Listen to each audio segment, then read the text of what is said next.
Culture Soccer.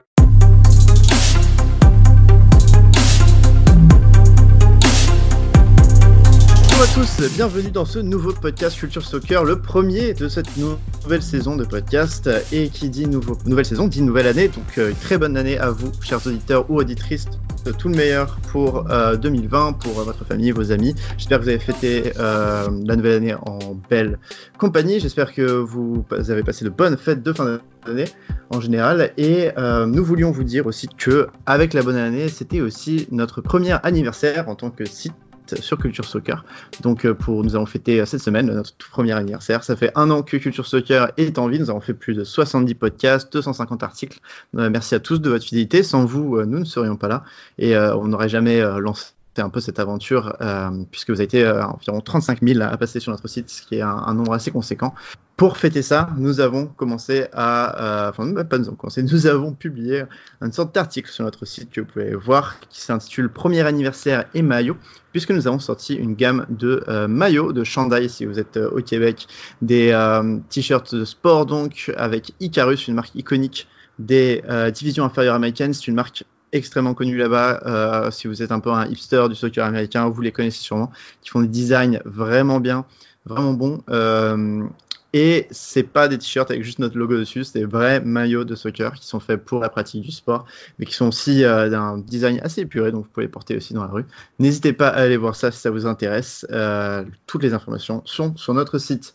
Et donc, on va commencer ce nouveau podcast. N'ayez pas peur, le premier podcast sera sur le college soccer, mais on va vous le rendre aussi accessible que possible, puisque je suis avec deux co-animateurs aujourd'hui qui vont nous aider un petit peu à décrypter cette super draft. À ma droite virtuelle, puisque ce podcast se fait dans les quatre coins du monde, Anthony De Varenne, co-rédacteur en chef de Culture Soccer, spécialiste MLS et USL. Comment ça va, Anthony? Ça va très bien. Bonne année à tous, à vous deux et à nos auditeurs qui nous écoutent aujourd'hui. Merci beaucoup, Anthony. Et avec toi, à ma gauche virtuelle, se trouve Florian Moget, notre rédacteur spécialiste dans le college soccer qu'on ressort chaque année pour la draft et pour aussi les finales de college soccer. Vous avez pu l'entendre d'ailleurs récemment ce sujet. Bonjour Florian, comment ça va? Ouais, salut tout le monde, bonne année à tous et à nos auditeurs. C'est un plaisir de vous retrouver en tout cas. Et oui, nous aussi, parce que tu vas nous aider. Tu es un des rares qui suit le college soccer sur notre plateforme, et surtout un des rares francophones qui suit le college soccer. Donc, tu vas pouvoir nous aider vraiment à regarder un petit peu cette draft. L'idée, ce que nous allons faire, c'est un petit peu de regarder quelle équipe, les premiers choix de la draft, de cette e-draft, et voir un petit peu qu'est-ce qu'ils peuvent apporter à chaque équipe, le profil de ces joueurs, et puis peut-être aussi voir les potentielles minutes qu'ils pourront engranger en MLS ou dans les divisions inférieures. Mais avant ça, je voulais parler de la cérémonie en général, puisque pour la première fois, la Super Draft de MLS ne s'est pas faite dans ce géant hall où elle a lieu chaque année, où se retrouvent médias, entraîneurs, qui est d'habitude un peu qui marque le coup de départ de la saison MLS. Là, c'était quelque chose de beaucoup plus restreint puisque c'était fait à distance par Internet. En fait, c'était diffusé sur ESPN, mais en ligne. C'était pas une grande cérémonie retransmise partout dans le monde, comme ça l'est d'habitude. Et il y avait des caméras en fait dans chaque bureau, avec à chaque fois les entraîneurs et son staff technique qui choisissaient les joueurs, mais ce n'était rien de directement retransmis comme les grosses cérémonies où d'habitude les joueurs font des grands discours et Don Garber est là pour les accueillir. Donc un événement très différent. Anthony, qu'est-ce que tu as pensé toi un petit peu de cette nouvelle édition et ce nouveau format pour la MLS Super Draft? C'est sûr, c'était différent. J'ai quand même aimé qu'est-ce que les équipes ont fait avec ça. Par exemple, on a pu voir, c'était cocasse, on a pu voir une potentielle nouvelle recrue sur un tableau à Dallas. Sinon, j'ai bien aimé comment Nashville a annoncé son pick en allant surprendre son joueur à la maison. Vraiment, peut-être que les équipes vont pouvoir être plus créatives à l'avenir, mais c'est sûr qu'au niveau de peut-être des échanges, c'est sûr c'est peut-être plus difficile de les faire au téléphone que lorsqu'ils sont sur place. On a vu un malentendu entre Minnesota et Montréal avec un échange qui finalement n'a pas eu lieu. C'est des genres de choses que je pense que quand tu es en personne, n'arrive tout simplement pas.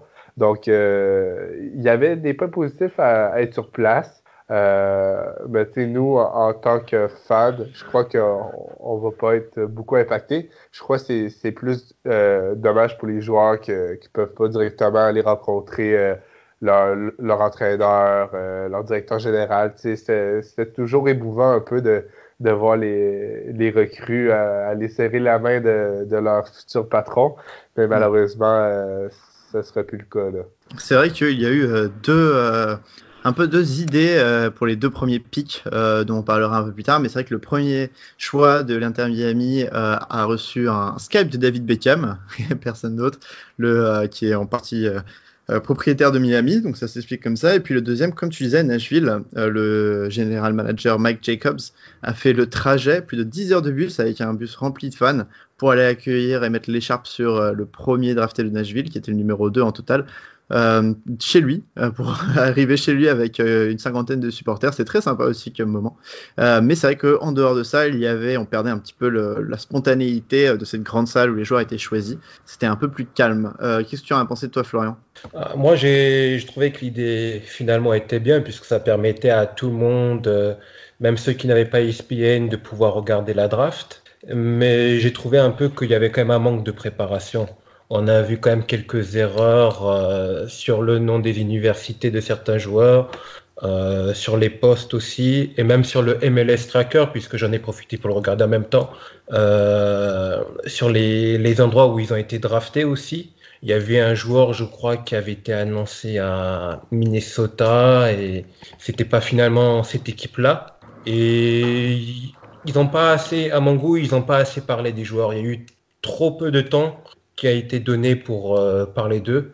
Et l'idée est bien, mais ça manquait quand même, je trouve, beaucoup de préparation, puisqu'on a vu quand même quelques ratés pendant la cérémonie, et surtout, il y a eu comme des décalages. Je ne sais pas si vous avez vu lors des premiers tours de draft, on voyait plusieurs fenêtres avec différents joueurs qui attendaient leur nom, et on voyait celui qui devait être drafté. On voyait toute la famille souhaiter ensemble, mais on n'avait pas encore son nom ni l'équipe à laquelle il était drafté. Donc il y avait des décalages, et c'est quand même un peu c'est raté, parce que l'idée en soi elle est bien de comment ils ont voulu faire, mais ça a été très très mal préparé.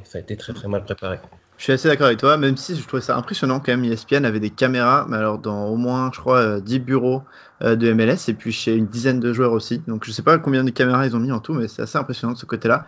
Mais c'est vrai, ça allait très très vite les analyses des joueurs, puisque à chaque fois, c'était un peu confus. On savait pas quand ils recevaient les pics, vu qu'il n'y avait pas quelqu'un qui allait sur scène pour annoncer le nom du joueur. Mais on va pouvoir parler maintenant de ces joueurs. On va se concentrer sur les 10 premiers choix.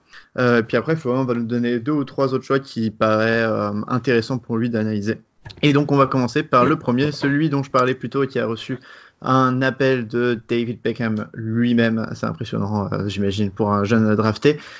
C'est le jeune attaquant de Clemson, Robbie Robinson. L'Inter Miami l'a choisi en première position.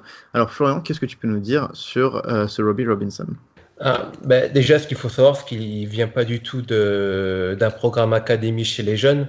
Je crois que c'est le premier joueur qui obtient une génération Adidas sans venir d'une académie.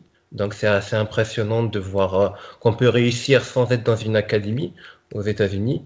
Et Clemson, avec son coach Mike Newman, il est vraiment très très réputé pour bien développer ses joueurs techniquement, offensivement, leur intelligence de jeu et défensivement aussi. C'est vraiment une valeur sûre d'aller là-bas pour être vraiment prêt pour la MLS, même si c'est pas forcément très le cas les dernières années, puisque le coach n'avait pas forcément, de mon point de vue, l'estime qu'il devait avoir. Mais le joueur en lui-même, on peut voir qu'il est vraiment très bon techniquement. Il sait faire des différences toute seule. Il est très bon à la passe aussi. Il a une excellente vision du jeu. Il enchaîne très très bien dans les petits espaces. Il joue très collectif, mais il peut avoir un peu tendance, comme c'est un attaquant, d'oublier un peu ses coéquipiers, comme lors du Elite 8 au NCAA Tournament, c'est-à-dire les quarts de finale. Il avait la possibilité d'offrir une passe à un joueur qui était tout seul absolument tout seul. Il a préféré le jouer individuellement. Donc il faut voir un peu si ça, en étant en MLS, s'il est beaucoup plus lucide. Et au niveau des questions qu'on peut avoir au niveau du joueur, c'est que à Clemson, c'est une équipe qui a beaucoup le ballon, qui est ultra offensive, qui compresse le joueur, les défenses adverses chez eux dans leur camp. Et du coup, la question c'est de savoir en MLS, puisque comme c'est une nouvelle équipe Miami, puisque le joueur touchait beaucoup de ballons, est-ce qu'il va pouvoir s'en sortir dans une équipe qui risque de ne pas avoir forcément le ballon? Puisque c'est ça, c'est le manque de ballon. Est-ce qu'il va pas être un peu frustré et du coup ne pas avoir le rendement qu'il peut avoir? Parce que c'est aussi la question avec Miami, on ne sait pas trop comment ils vont jouer. Est-ce qu'ils vont avoir un système offensif qui va pouvoir animer les attaquants? Donc c'est le seul point d'interrogation. Est-ce qu'il arrivera à vivre sans le ballon sur certains matchs? Et oui, et d'ailleurs, tu fais bien de mentionner Miami, puisque au niveau de l'attaque, ils sont pas grand monde pour le moment, même si on attend sûrement un joueur désigné, apparemment peut-être européen, au niveau de la pointe de l'attaque. Pour le moment, Juan Agudelo, Julian Carranza et puis Jérôme Kiesewetter, je crois qu'on pense comme ça, l'ancien de El Paso, sont tous les trois les seuls attaquants, en tout cas sur le site de l'Inter Miami, même s'il y a des milieux offensifs qui joueront sûrement, j'imagine, des postes assez avancés sur le terrain. Donc, je pense que Robbie Robinson sera dans le roster de Miami. Il n'ira pas direct dans la réserve, à mon avis. Qu'est-ce que tu en penses, toi, Anthony? Est-ce qu'il peut disputer quelques minutes? Oui, moi je pense qu'il va être surtout en concurrence avec Jérôme Kiesewetter, l'ancien joueur d'El Paso, parce que c'est un pur buteur comme Kiesewetter. Et je crois que l'ancien d'El Paso n'est pas venu pour être sur le banc et peut-être même rarement sur le banc. Donc, ça va être une belle concurrence entre les deux joueurs. Honnêtement, moi, j'ai jamais vu jouer Robinson. J'ai déjà vu jouer Jérôme Kiesewetter. J'étais assez surpris qu'il signe en MLS, donc j'ai hâte de voir un peu le duel entre les deux joueurs. Je pense vraiment que ça va jouer entre les deux joueurs et je pense qu'on va pouvoir les voir aller au camp d'entraînement et dans les matchs amicaux, mais j'ai hâte de voir ce petit duel de buteurs là. Et Robinson, qui a été nommé meilleur joueur du college soccer avec le trophée McKinnon. Est-ce que pour toi, Florian, c'était une évidence qu'il soit choisi en premier? De ce que certains annonçaient, ils annonçaient en fait Daryl Dike, donc moi j'étais assez surpris qu'ils annoncent Daryl Dike, mais finalement c'était évident qu'il soit choisi numéro 1. Pour moi c'était assez évident. En plus, vainqueur du MAC Man Trophy, donc du meilleur joueur de l'année, il a carrément explosé cette année, meilleur buteur à égalité avec Cal Jennings, qui est une vraie référence. Il était quand même un peu plus jeune, donc c'est assez logique. Mais il a aussi une référence, c'est qu'avec son équipe dans la pré-saison, en printemps, la spring saison exactement, ils ont battu la réserve d'Atlanta. Donc ça donne une idée du niveau qu'il peut avoir à Clemson, sachant qu'en NCAA, pendant la spring, vous êtes limité en termes d'entraînement. C'est vraiment très très limité. Donc battre une équipe pro qui s'entraîne depuis beaucoup plus longtemps, qui a une préparation beaucoup plus longue, qui s'entraîne tous les jours, ça donne une idée de ce que le joueur peut faire, et je pense que il sera quand même l'attaquant numéro 1. En tout cas aujourd'hui, ça sera plutôt l'attaquant numéro 1 de Miami. On verra ça. J'avoue, je suis un peu plus sceptique parce que je pense que Miami commencera avec un petit peu plus de vétérans si jamais besoin. Peut-être qu'il sera titulaire après, mais quand tu rentres en MLS, souvent les gens font plutôt attention et se confient à des vétérans. Mais on va pouvoir parler de l'autre expansion. Et là aussi, on va voir s'il y a les chances de jouer titulaire ou pas avec le premier pick de Nashville SC, qui était aussi un génération Adidas, qui est le défenseur d'Indiana, Jack Maher, 20 ans, un des meilleurs défenseurs du NCAA apparemment. Qu'est-ce que tu peux nous en dire pour Nashville? Déjà, Indiana, c'est vraiment une référence au niveau des défenseurs. C'est leur coach, Todd Yeagley. Il demande surtout qu'il soit très rigoureux, intelligent dans le jeu, organisateur. C'est pour ça qu'il prend pas en général beaucoup de buts. Aussi, Indiana, c'est vraiment une référence en termes de jeu. Donc, c'est un joueur qui est très bien entouré collectivement. Et il faut surtout faire confiance au coach lui-même. J'ai pas forcément tellement vu Indiana, mais depuis plusieurs années, ils ont toujours su former de très bons défenseurs. Et le joueur aussi a été formé à l'académie des Saint-Louis. Donc pour moi, c'est un peu surprenant quand même qu'il a été génération Adidas parce que je pensais que Saint-Louis aurait quand même eu les droits puisque c'est une expansion MLS. Et que je me trompe pas, il a aussi été convoqué avec les U18 de la République tchèque. Donc je pense que c'est vraiment une très bonne addition en tout cas pour Saint-Louis, qui s'assure quand même d'un joueur de qualité dans une équipe vraiment référencée dans le domaine.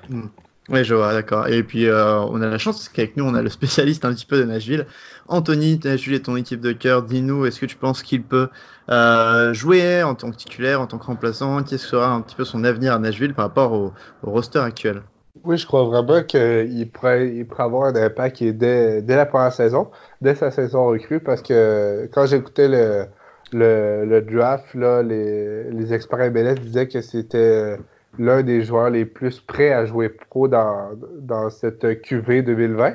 Et vraiment, là, je trouve qu'il va y avoir une belle concurrence entre lui, Jalil Halibaba, également Miguel Nazarit, le Colombien U23 qu'on est allé chercher, Dave Romney, Ken Tribet. Donc, je crois vraiment qu'il a sa place il va avoir sa place dans cette rotation. Et petit fait cocasse que j'ai vu ce joueur, c'est qu'il a déjà joué en USL pour Saint-Louis. Pas beaucoup, mais c'était avant son parcours universitaire. Là, il a dû avoir un contrat amateur avec Saint-Louis et il avait fait 2 apparences. Donc, il est déjà un professionnel. Il a fait 2 matchs. Donc, c'est intéressant à savoir. Et vraiment, Jack Maher, il est assez grand.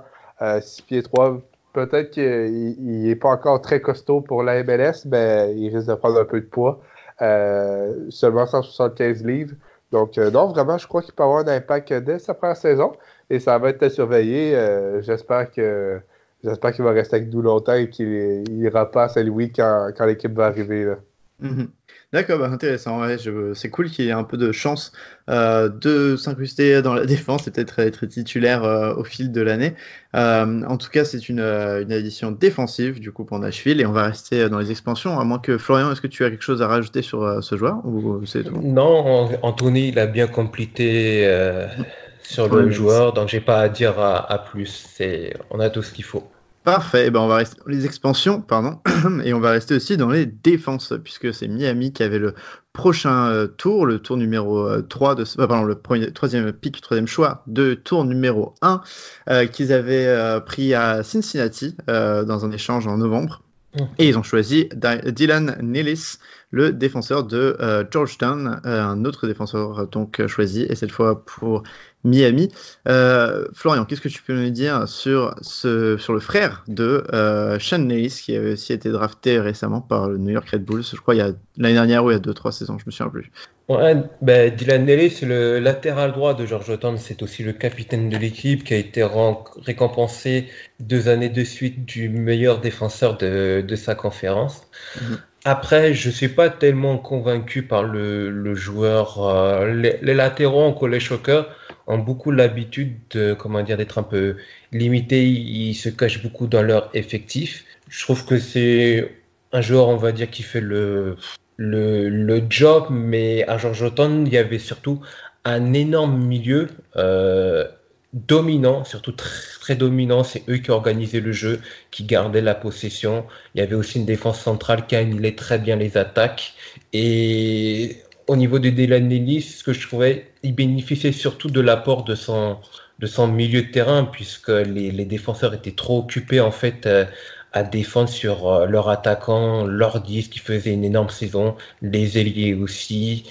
Et je trouve qu'il apporte pas assez offensivement et défensivement par rapport aux endroits qu'il a eu. Je sais pas, j'ai pas trouvé forcément impressionnant, mais après je dis pas qu'il n'a pas mérité ça, puisque au niveau de la Big East, dire qu'il est le meilleur défenseur, c'est un peu compliqué vu le niveau de la conférence. Mais après, s'il montre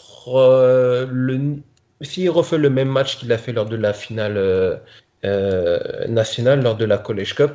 Au moment où son équipe a pris le deuxième but, parce qu'à ce moment-là, Georgetown a dit, ils ont décidé d'arrêter, de pas prendre en considération le match, ils ont décidé de jouer sérieusement. Et là, toute l'équipe s'est transformée. Et lui aussi, on a vu à ce moment-là, Dylan Ellis m'a vraiment très surpris. Il a vraiment apporté d'idées offensivement et défensivement, il a vraiment été un rock. Donc, si il refait la même performance qu'en finale, à ce moment-là, je pense vraiment qu'il peut avoir un rôle. Mais en dehors de ça, sur la saison régulière, de ce que j'ai pu voir, je sais pas vraiment, c'est pas vraiment, je sais pas vraiment si je suis pas convaincu du tout par rapport à sa saison régulière.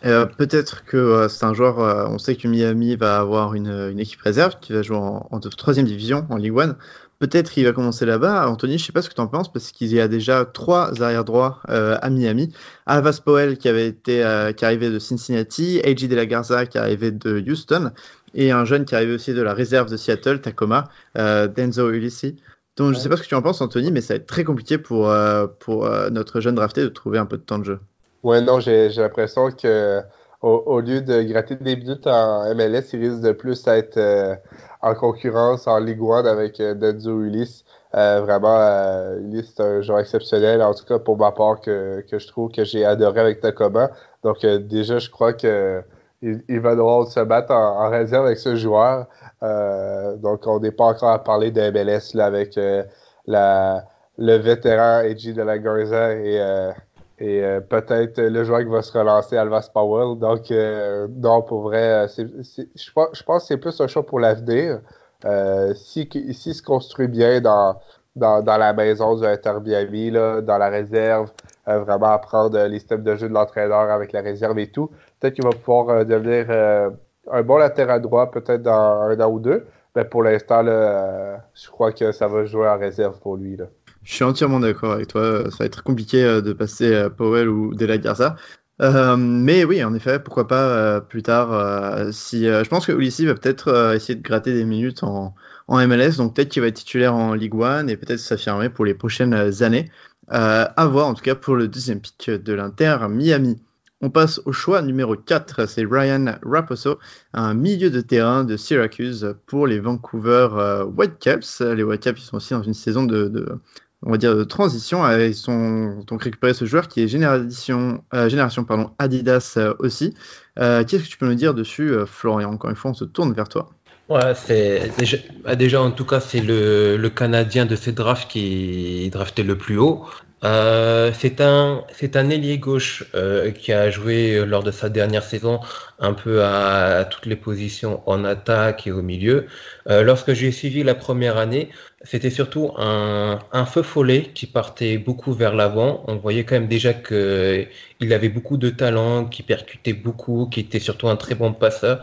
Mais il fallait qu'il progresse surtout dans sa lecture de jeu en fait, pour qu'il soit plus efficace. Et dans sa deuxième année, il a vraiment progressé dans ce domaine-là. Ses choix sont beaucoup plus réfléchis. Et surtout, c'est surtout quand même au niveau de ses dribbles, dans la manière qu'il les utilise. Ils sont vraiment beaucoup plus percutants et beaucoup plus dangereux. On voit qu'il a un joli coup de rein. Il est un peu moins passeur cette année à cause de la situation au niveau de son équipe, puisque le coach de Syracuse depuis maintenant 2-3 ans il est un peu perdu, on ne sait plus trop ce qu'il fait, donc c'est un peu difficile d'exceller dans ce domaine-là. Et il a développé des qualités de buteur aussi, qu'on ne lui connaissait pas l'année dernière, même s'il avait déjà de belles stats au niveau des buts.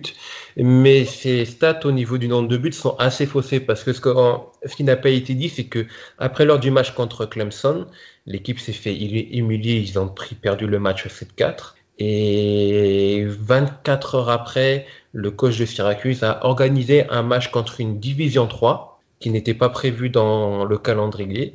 Et du coup, ça a gonflé ses stats, ça a redonné de la confiance. Donc, tout ce qu'il a pu obtenir au niveau des stats derrière sont quand même un peu faussés, parce qu'on ne pourrait pas dire que vraiment d'une certaine manière, on peut pas dire que ça représente vraiment son vrai poste. Les dernières stats qu'il a eu en fin de saison ne représentent pas forcément le vrai potentiel du joueur. Quand on regarde dessus, on peut être un peu douteux. Donc là où je veux en venir, en fait, c'est que moi, je pense qu'il aura un impact en MLS. C'est vraiment un très très bon choix. C'est pour moi un candidat au Rookie of the Year. Mais à cause de la situation de Syracuse par rapport au coach qui fait quand même un peu, pour moi, un peu n'importe quoi. Il fait jouer les joueurs un peu partout. On ne sait pas trop quelle identité de jeu il voulait mettre. Ça peut lui porter préjudice. Pour moi, je pense que ça peut lui porter préjudice pour son adaptation en MLS. Et oui, tu as raison, Florian, puisqu'il arrive dans un effectif en plus extrêmement compliqué pour se faire une petite place en attaque à cause des dernières recrues. On pense notamment à Lucas Cavallini, l'avant-centre. Comme tu dis, il joue sur une aile, donc on va voir un petit peu comment joue Vancouver, ça dépend de ça, mais il y a du monde pour les postes offensifs. Anthony, est-ce que tu vois un petit peu de la place pour lui sur cette aile gauche? Oui, je pense qu'il y a vraiment plus que Vancouver est en reconstruction, là. Il n'y a pas une masse de joueurs devant lui. Vraiment, je crois qu'il va pouvoir avoir des minutes cette saison. Présentement, je crois que sur l'aile, il y a pratiquement juste Jordi Reyna. Si je ne me trompe pas, Antoine, il n'y a pas beaucoup de monde sur les ailes à Vancouver, non? Ouais, non, ça dépend comment il joue, mais en effet, il y a Irena qui peut jouer un peu partout sur l'aile gauche. Donc en fait, ça dépend quel est le schéma technique de Dos Santos pour l'année prochaine. Vu les problèmes de Vancouver en 2019, je suis pas certain comment ils vont jouer. Mais en effet, il pourra avoir peut-être des petites minutes ici ou là. Je suis assez d'accord avec toi. Et je pense que ouais. Ouais, c'est ça, ça va dépendre aussi du schéma tactique parce que si on le prend. Parce que le problème, c'est que c'est un ailier gauche, mais lors de sa deuxième saison, le coach l'a fait quand même beaucoup jouer aussi dans l'axe, dans un système à 2 attaquants, dans une défense à 3. Et il a fait jouer aussi 8 dans un milieu à 3. Donc, c'est un peu compliqué quand même. C'est un ailier gauche, mais c'est un peu compliqué de savoir aujourd'hui exactement où est-ce qu'il va jouer et dans quel schéma il sera utilisé à Vancouver. D'accord. Et on va pouvoir passer au 5e choix de ce premier tour. C'est celui dont tu parlais tout à l'heure. Selon certains experts, c'était celui qui devait arriver en premier choix un petit peu de ce tour. Il arrive finalement 5e, Taral Taiki. Je sais pas comment prononcer exactement son nom, Dyke, peut-être tu vas pouvoir nous aider là-dessus, mais c'est l'avant-centre de Virginia, connu pour être assez puissant et assez physique. Dis-nous, Florian, est-ce que Orlando pourrait trouver quelqu'un qui va pouvoir les aider avec les problèmes offensifs qu'a Orlando, avec notamment Dom Dwyer? Alors, je vais pas me faire des amis, je pense, en particulier au compte français de Virginia, s'il écoute le podcast, mais pour moi, ça sera un flop. Moi, je pense que ça sera un flop parce que le joueur est assez lourd, est vraiment très très lourd au niveau de ses appuis. Il manque d'agilité, il manque de technique. Des commentaires que j'ai pu voir, les joueurs disent que le joueur est très technique, tout ça, mais après c'est très facile de faire des enchaînements éclairs, mais ça ne suffit pas. Il manque beaucoup de vitesse. Il utilise beaucoup son physique pour face à son manque de technique, donc il réalise beaucoup de fautes lors de la finale, contrairement à ce que les gens n'ont pas forcément très attention. Il y a énormément de fautes qui n'ont pas été sifflées par Virginia, dont par Daryl Dike. Par contre, c'est vrai qu'il a une mentalité de tueur, donc en tant qu'attaquant, donc il faut pas lui laisser d'espace, sinon il va vouloir vous punir. Mais on peut voir très facilement que si vous jouez dur avec le joueur, il ne fait plus rien, vraiment, il ne fait plus rien. Il a plus de solution, il est isolé et comme je l'ai dit aussi avant, il est vraiment pas rapide du tout et il a énormément les appuis super lourds. Pour moi, il faudrait déjà qu'il perde un peu du poids et même je pense que en plus Virginia, c'est une équipe où il y a des joueurs intéressants, mais ça manque de fond de jeu et ça manque énormément d'intensité. Et dans une équipe comme Orlando, pour moi, il sera énormément dépassé. Et il y a aussi de mon point de vue. Et il n'y a pas photo que même Akindele, Dwyer, Patino et même Benji sont au-dessus d'Harid Dike. Donc pour moi, il fera surtout des tours avec les réserves et on ne le verra pas en MLS. La réserve qui est en Division 3, au CTB, qu'on verra peut-être du coup de ce côté-là, même si c'est un peu l'année pour, en tout cas s'il fait un bon camp de début de saison, ça pourrait être l'année pour lui de se révéler un petit peu, parce que comme on disait, Don Dwyer, ça va pas du tout à Orlando dernièrement. Akindele, c'est pas non plus le numéro 9 de l'année. Anthony, je pense que tu es d'accord avec moi, mais il y a des problèmes offensifs à Orlando. Oui, il y a des problèmes offensifs, mais en même temps, au niveau de Dike, j'ai l'impression qu'il y a aussi une base de joueurs devant lui.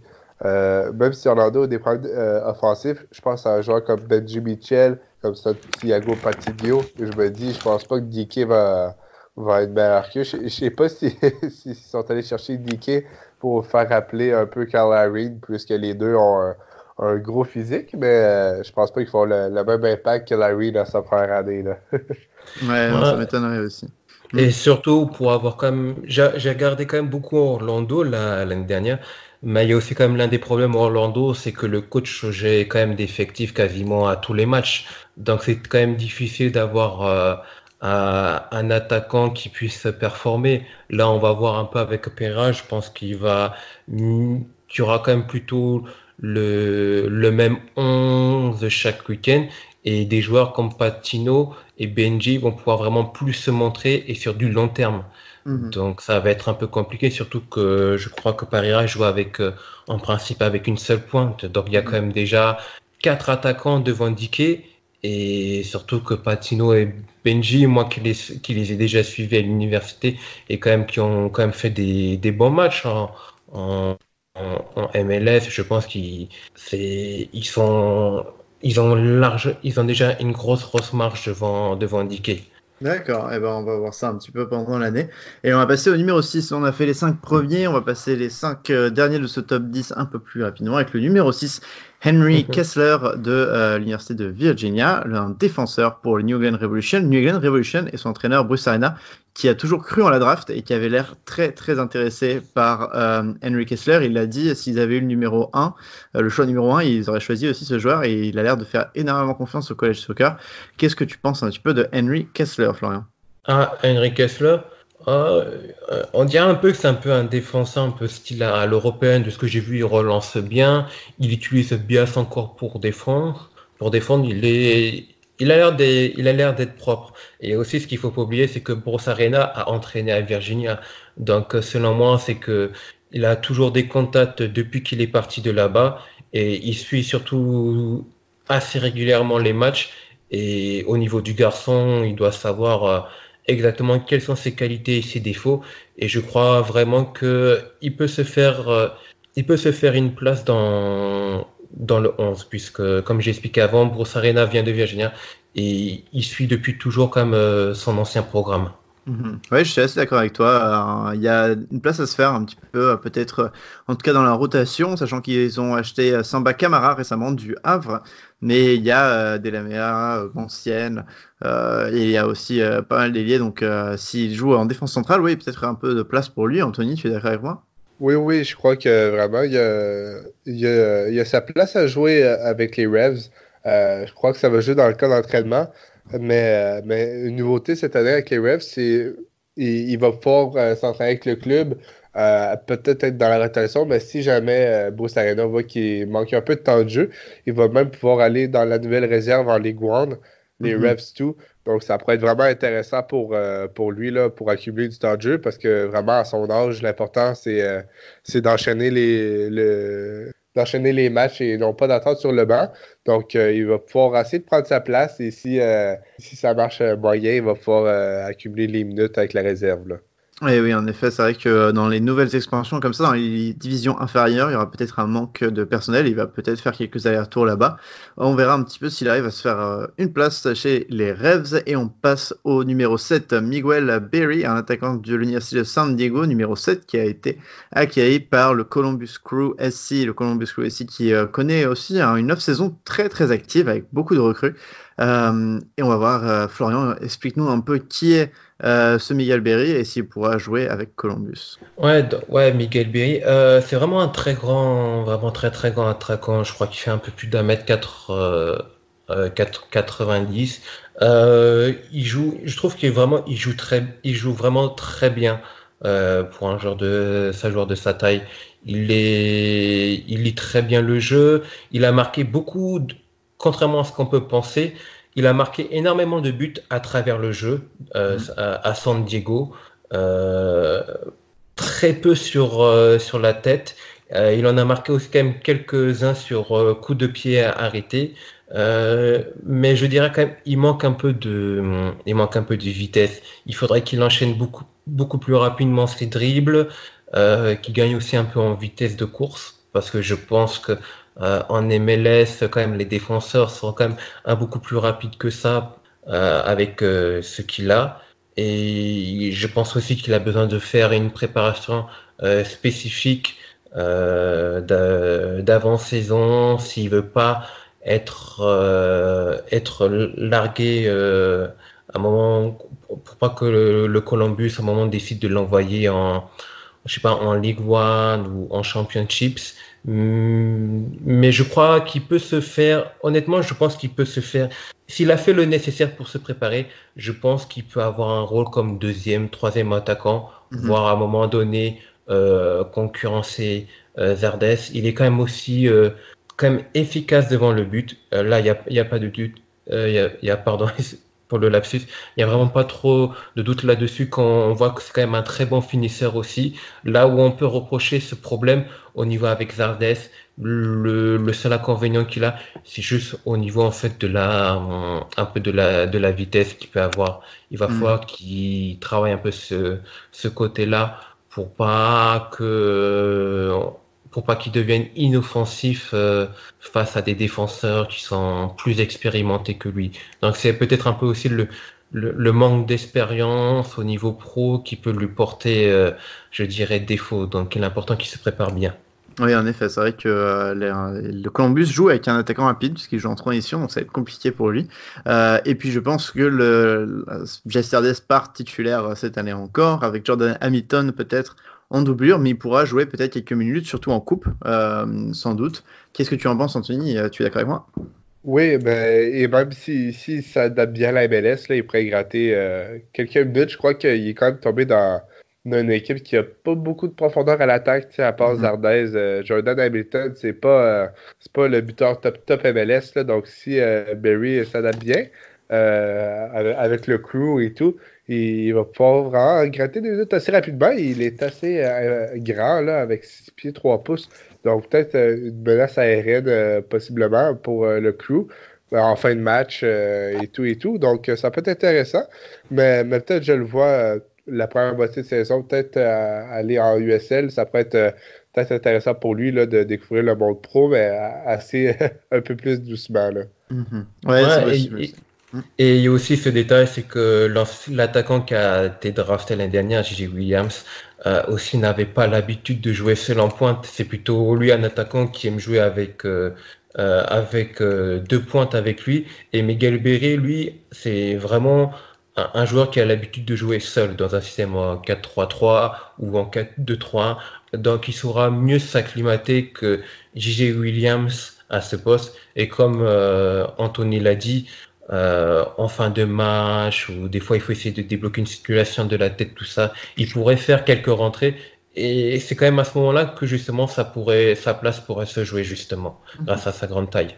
Super intéressant. Ouais, d'un attaquant de Miguel Berry, on part à un autre attaquant. Le choix numéro 8, Garrett McLaughlin, qui a été choisi par SMU, un attaquant qui rejoint qui a été choisi de SMU et qui rejoint le Houston Dynamo, qui est un club qui a énormément d'attaquants. Les attaquants s'empilent petit à petit, donc est-ce qu'il va avoir un petit peu de chance de s'imposer au Texas? Florian, raconte-nous un peu ce que tu sais sur Garrett McLaughlin. Ah ouais, c'est l'attaquant de SMU. Je sais que Léo, qui est le CM du compte de Dallas, FC Dallas FR, était assez dégoûté de le voir là-bas puisqu'il l'avait suivi aussi. Vraiment, c'est un bon attaquant de pointe. Je crois qu'il peut jouer aussi un peu sur l'aile droite également. Très bon techniquement. qui lit très bien les passes qu'on lui fait, vraiment très très bien, parce qu'il y avait à SMU, vous avez énormément de très bons passeurs de partout. C'était, on va dire, c'était des mitraillettes de passes, capables de trouver dans les longs espaces, petits espaces, et il sait très bien lire tout ça. Techniquement très bon, il joue très juste, il fait très bien décrocher aussi. On peut l'utiliser dans plusieurs systèmes. Je sais qu'à SMU, le coach, des fois, il a joué dans un système aussi de défense à 3, dans un 4-2-3-1, donc il peut jouer avec ou sans 10, avec 3 ailiers. Je pense aussi qu'il peut très bien jouer aussi dans un système à 2 attaquants. C'est vraiment un joueur très complet qui est aussi bon à la passe, qui peut aussi être à l'avant-dernière passe aussi, dans la surface aussi, qui est capable de tenter des gestes comme des ciseaux, des retournées dans la surface, des gestes un peu compliqués qu'il a déjà réussi à marquer aussi, il en a déjà mis un. Est-ce qu'il se fera une place? Ça, il faut voir ce qui se passera lors de la pré-saison, je pourrais pas dire, mais c'est vraiment quand même une très bonne addition pour Houston. D'accord, eh ben, on va voir un petit peu, mais c'est vrai qu'il y a du monde en tant qu'attaquant, hein. On parle. Bon, sur les côtés et devant, il y a McNamara, Elvis, Quintero, Ansel, Manotas, Ramirez, Peña, Michael Salazar, même si lui sera sûrement avec la réserve, je pense. Mais voilà, du monde. Mais comme tu le dis, s'il récupère bien les passes, et ben, pourquoi pas, avec des mecs comme Quintero à la passe, il pourrait faire de bonnes choses. Anthony, est-ce que tu penses qu'il y a de la place dans cet effectif de Houston ou on va surtout le voir avec la réserve des Toros? Ouais, c'est ça. Je trouve vraiment qu'il y a beaucoup de joueurs en attaque. Là. Je le vois beaucoup plus aller peut-être avec un GV, la réserve en championship, et peut-être commencer à s'amuser avec Michael Salazar, qui lui aussi a très bien fait avec la réserve de l'année dernière. Là. Donc, oui, je le vois surtout aller en réserve parce que vraiment, contrairement à Columbus, là, il y a beaucoup de profondeur à l'attaque à Houston. Là. Mm-hmm. Et oui, je suis d'accord avec toi. Et puis surtout qu'on a vu pendant le processus de draft, l'entraîneur de la réserve être aux côtés de Tab Ramos, l'entraîneur principal. Donc c'est lui qui voulait vraiment Garrett McLaughlin apparemment. Donc voilà, et on passe avec le 9e pick, notre avant-dernier, et c'est l'Impact qui l'a choisi, Jeremy Kelly de l'université de UNC, mais il a été ensuite échangé à Colorado. Sur le moment, un petit peu le choix numéro 9, et l'Impact qui de base avait négocié, comme tu disais, avec Minnesota, Florian. Donc qu'est-ce qui s'est passé et qu'est-ce que du coup Colorado a récupéré avec Jeremy Kelly? Apparemment, par rapport à ce pic-là, au début, l'Impact négociait avec Minnesota, mais au final, ils ont eu une meilleure offre apparemment de Colorado. Donc c'est pour ça qu'apparemment il y a eu ce revirement de situation. Colorado voulait ce joueur, donc ils l'ont drafté, puis ils l'ont échangé. Bon, ça a été un peu un moment rocambolesque parce qu'on n'a pas trop compris ce qui se passait, surtout que même dans le stream, on savait pas trop, voilà. Et par rapport au niveau du joueur, je sais pas vraiment. Je sais qu'aussi il a joué en tant que latéral gauche dans une défense à droite, à 3 exactement. Il joue aussi quand même latéral droit. Je crois que c'est aussi un un peu milieu de base. Il peut jouer aussi milieu droit également. Mais est-ce qu'il réussira ou pas, ou est-ce qu'il aura la place? C'est un peu compliqué, surtout que au niveau du coach de l'UNC, mon point de vue, c'est que il y a vraiment beaucoup de talent là-dedans, mais ils limitent beaucoup leur impact. Il manque un peu de créativité. Si on prend le cas de Nelson qui était aujourd'hui à Dallas, qui a réussi quand même à se faire des minutes, tout ça, je pense que s'il avait été avec un coach qui lui permet de s'exprimer beaucoup plus au niveau de son jeu, son potentiel, il aurait pu avoir des moments, il aurait pu avoir plus de matchs MLS. Donc, c'est ce qui me fait douter un peu au niveau de Jeremy Kelly, qu'il a été dans une équipe talentueuse, mais qu'il n'a pas pu s'exprimer totalement et qui risque d'avoir un peu de difficulté à s'adapter à Colorado. Donc, je suis pas sûr qu'on le voit sur place. Mais il peut surprendre. Si Colorado le voulait, c'est qu'ils ont dû voir quelque chose en lui. Donc, on va voir ce que ça va donner. D'accord, bah, je suis d'accord avec toi. Colorado, en plus, qui est très très chargé, un gros effectif l'année prochaine. Anthony, est-ce que tu penses qu'il pourra prendre quelques minutes? Parce que je vois, il y a énormément de recrues quand même à Colorado, même si apparemment Jamie Kay peut jouer aussi un peu milieu. Donc, je sais pas trop comment ça se passait. Ouais, c'est sûr qu'il y a moins de joueurs au milieu. Il y en a plus en défense. Désolé. Mais vraiment, puisqu'ils l'ont échangé, ils doivent le vouloir. À moins Mm. que ça soit une acquisition pour l'équipe affiliée slash réserve. On n'est pas certain au Colorado, là, mais c'est avec Springback. Euh, les Switchbacks, désolé. L'équipe là, du Colorado Spring avec Alan Cock. Donc, vraiment, j'hésite. Je sais pas s'il va pouvoir se faire une place ou jouer en USL, mais je crois qu'en début, là, ça va être vraiment plus pour la USL. Là. Je suis d'accord. Et puis, c'était marrant en tout cas de voir Thierry Henry à la draft. Il avait l'air de s'amuser, à le voir de retransmis sur les chaînes de ESPN. C'était assez rigolo. Ensuite, deux derniers de notre top 10, c'est Patrick Segrest, qui est un défenseur qui est de Marquette et qui qui a été choisi par les New York Red Bulls, après que les New York Red Bulls soient allés chercher le choix en lui-même en l'acquérant du Chicago Fire. Très rapidement, Florian, qu'est-ce que tu peux nous dire sur Patrick Segrest? Ah, vraiment, là, pour le coup, je pourrais pas dire grand-chose. J'ai pas suivi Marquette, mais je sais que depuis plusieurs années, vraiment, les résultats de Marquette sont vraiment mauvais.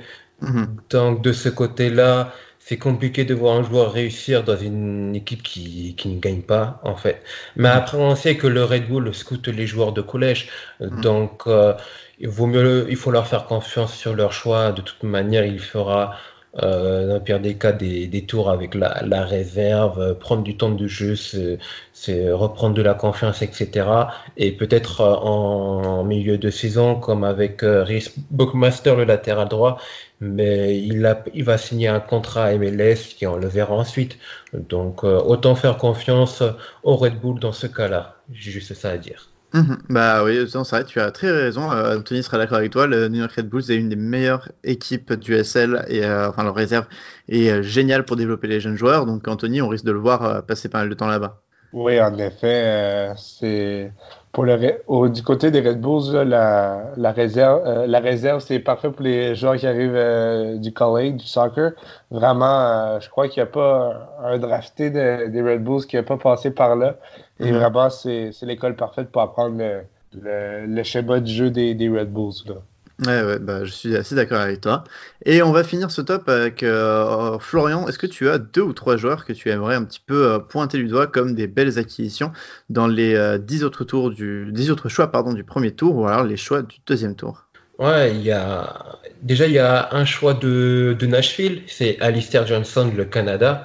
Moi, je trouve qu'ils ont fait une superbe acquisition avec lui parce que j'ai suivi quand même pas mal de matchs de lui. C'est un milieu qui a été mis latéral droit, mais je crois qu'aussi un peu avant, il avait déjà joué à ce poste quelques années avant.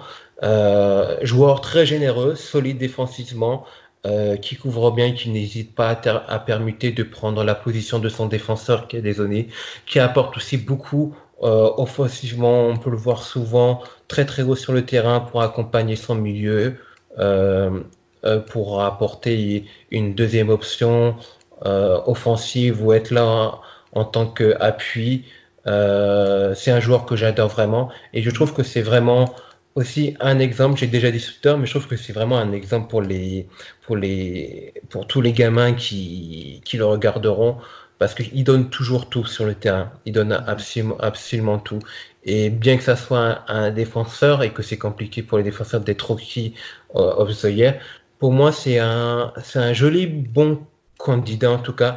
Et je crois qu'en fonction des joueurs qu'il y a à Nashville, mais je crois vraiment qu'il peut se faire une vraie place à Nashville. C'est Mhm. vraiment un latéral moderne, mais comme on aime. Et j'ai regardé aussi sur la liste, il y a au premier tour aussi un Français qui avait été choisi, un gardien de but, Simon Lefebvre. Est-ce que pour notre audience française, peut-être tu pourrais parler de lui? Il était choisi par DC United.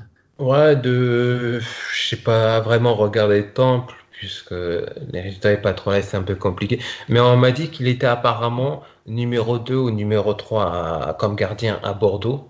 Mhm. Donc, il a été formé à l'Académie de Bordeaux, qui l'a apparemment impressionné lors du showcase. lors de la College Cup, puisqu'ils avaient le combiné, ils l'ont déplacé pendant la College Cup, et ils ont décidé de s'appeler ça le MLS Showcase. Et il paraît qu'il a vachement impressionné. Il est grand, je crois, pas loin de 2 mètres aussi.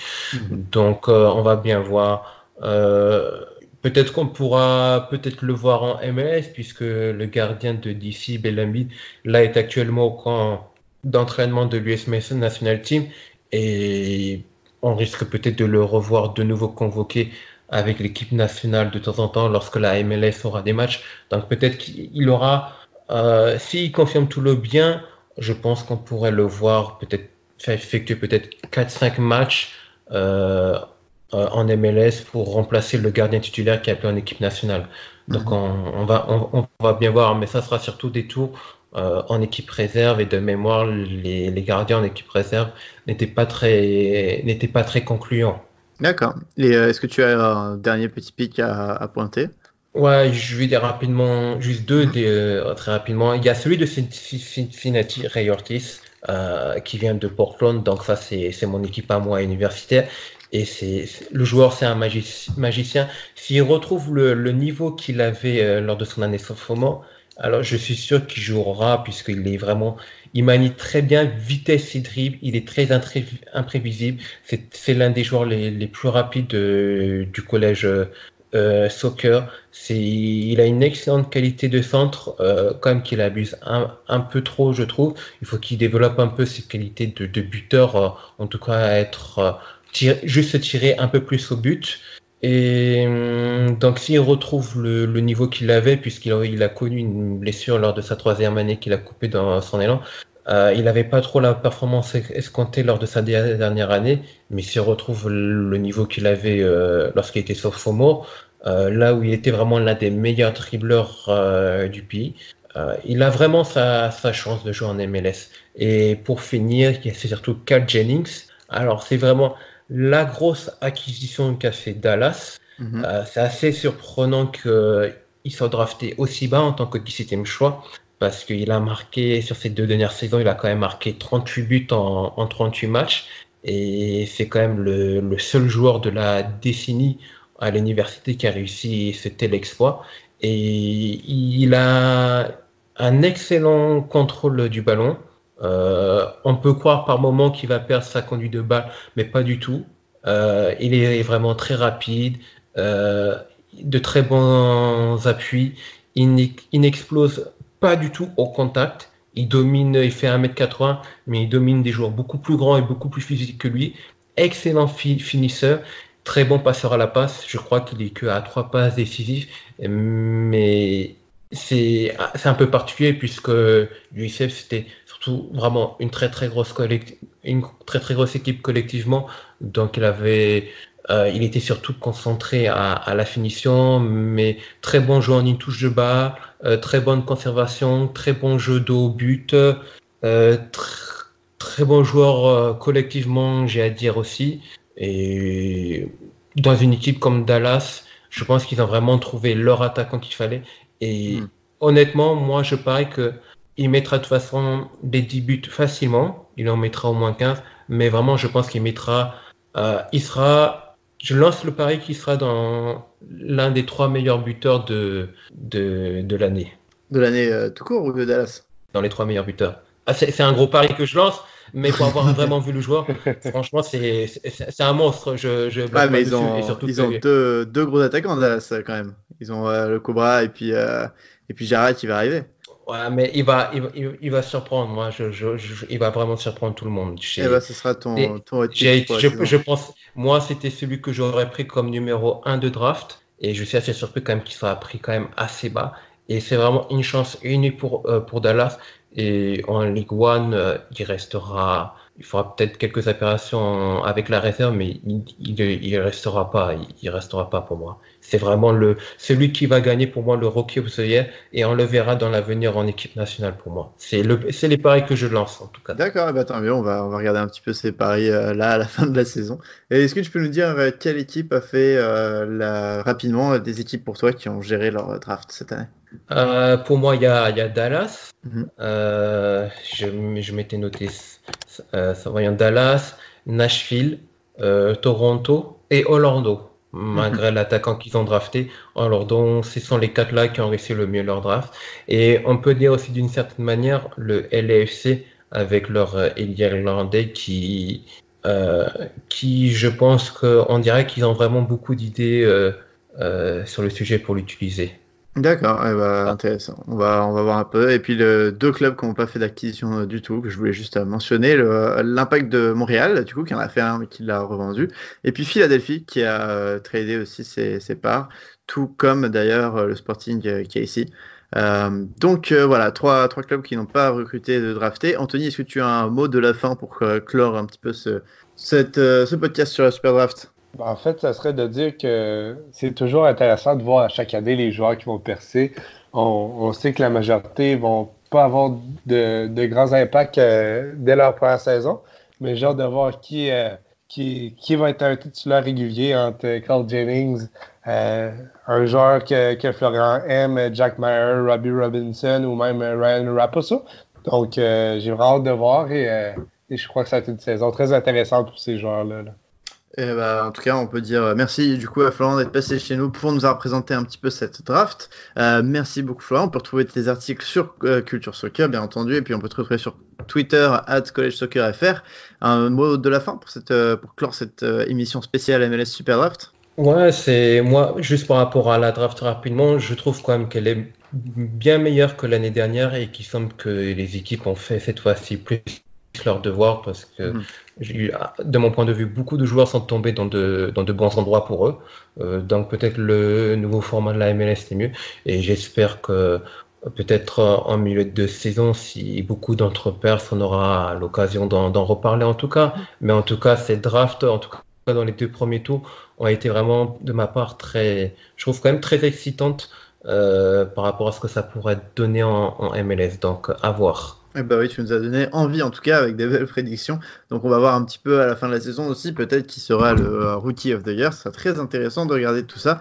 Merci beaucoup Florian, merci beaucoup à toi Anthony. Et merci à vous tous de nous avoir écoutés aujourd'hui. On se retrouve dès la semaine prochaine pour un nouveau podcast.